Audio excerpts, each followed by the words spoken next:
আল্লাহ আপনার প্রতি রেগে আছে, 5টি চিহ্ন দেখলে আপনি বুঝে যাবেন। কিভাবে বুঝবেন আল্লাহ সুবহানাহু ওয়া তাআলা আপনার উপর রেগে আছে?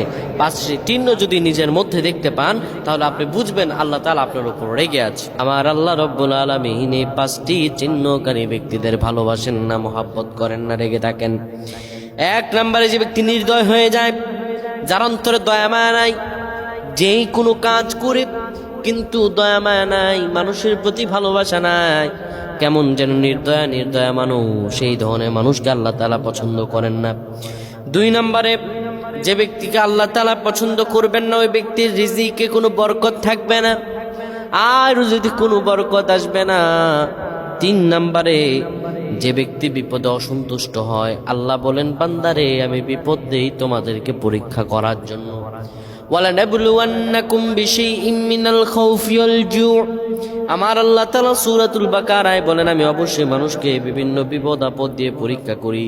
অবাশশিরিস সাবিরিন, যারা বিপদে ধৈর্য ধারণ করে তাদের জন্য সুসংবাদ। সুবহানাল্লাহ। 4 নম্বরে যে ব্যক্তি আল্লাহর কাছে দোয়া করে না, কোন দিন যে দোয়া করছে ঠিকই না, দোয়া করে না, আল্লাহর কাছে দোয়া করতে মন চায় না।